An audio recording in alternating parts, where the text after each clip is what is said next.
about what happens to both men and women having heterosexual sex, and when we say sex, we mean intercourse, lovemaking, copulation, fornication, or as the Brits say, having it off.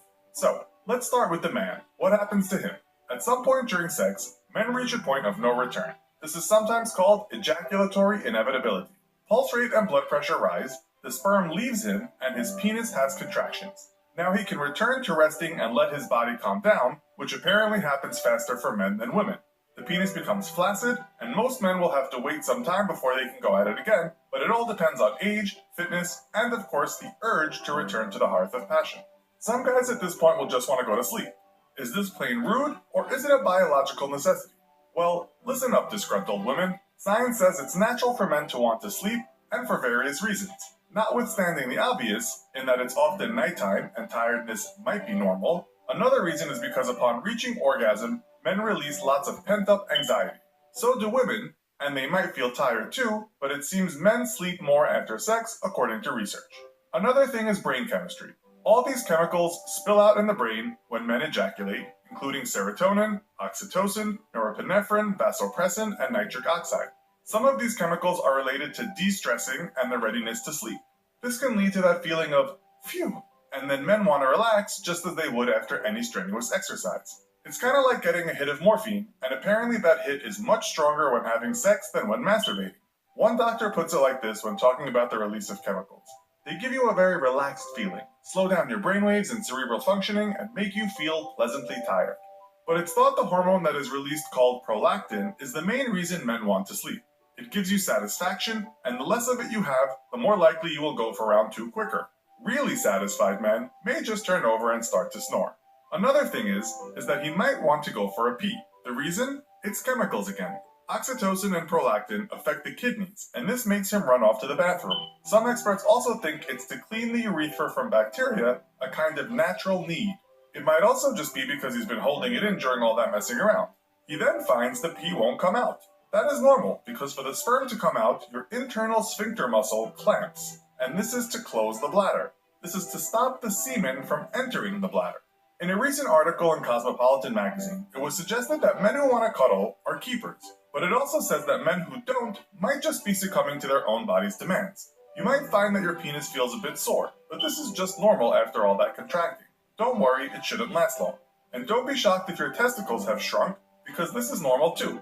A doctor talking to Men's Health magazine explained it like this. When you ejaculate, the cremaster muscle contracts and brings your testicles up closer to your body, giving you the perception that they're smaller. Lastly, you may get a cramp in the toe. Apparently this happens a lot, but it's just because orgasm causes stimulation in the nerves, especially S1 in the spinal column, and that nerve affects the toes. If you look at some research, it also says some men's moods change dramatically after sex, but given the release of all that tension and all those chemicals flooding out, that's not so surprising. Some men have reported feeling emotionally handicapped after a great orgasm, and that's thought to be because huge amounts of dopamine were released. It's like coming down from a drug that makes you feel happy or ecstatic. In women, the feelings can be similar, as we shall see. So, what about postcoital women? Well, women may not always orgasm. According to an article in Psychology Today, which cited a number of studies, around half of women will regularly orgasm during intercourse, about 20% of women rarely orgasm, 20% consistently orgasm, and 5% never orgasm. When they do, it's different from a man's one great push to the sun, as women have what has been called rapid rhythmic contractions. This can be quite the event, and some women certainly show this in their face, sometimes looking like they've had an ecstatic experience. These shockwaves go through her genitals, her anus, her uterus, and her pelvis, and she too will have a magnificent rush of chemicals flooding through her brain. She may experience female ejaculation, which is when a milky liquid will come out of her urethra. Don't worry women, there's nothing wrong with this. But what about when a lot of liquid comes out?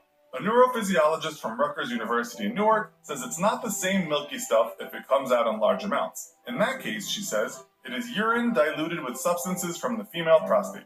Scientists are still not clear as to why some women do this and others don't, but it's certainly not harmful. So, why are women often up for a chat about tomorrow's activities or the meaning of life, while some men are already halfway to La La Land? According to a study in the Netherlands undertaken in 2005, women are more focused than men during sex, their minds completely set to the task of reaching orgasm.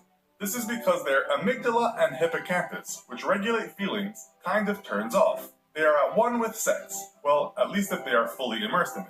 Once we've come, we return to our bodies, our consciousness recalibrates, and our emotional intelligence returns, said an article in Bustle about this phenomenon. But after sex, they switch back. And it's then they get that lovely hit of oxytocin, sometimes called the cuddle chemical. One study found that people with high levels of testosterone release less of this after sex, and men generally have high levels. Some women do too, of course, just not as much. So men, next time you turn over, blame your lack of oxytocin. And women may not experience a refractory period at all. This is the downtime men need to get ready to do it again. Note, teenagers may not need much downtime, but then again, sex doesn't always last that long for these hyper-carnal kids. Women are multi-orgasmic, and they usually could just start again. But be careful there, women, because sex could be more painful for you than it can be for men. Women might cramp up in the uterus, and this is due to the cuddle drug, oxytocin. Let's now call that the double-edged sword chemical. There might also be some burning because of the vaginal tissues getting dry, but lubrication can help. The stinging doesn't mean there is a problem, but obviously if it persists longer than a day or two, it might be something else. And if men see shrinkage, then women see the opposite.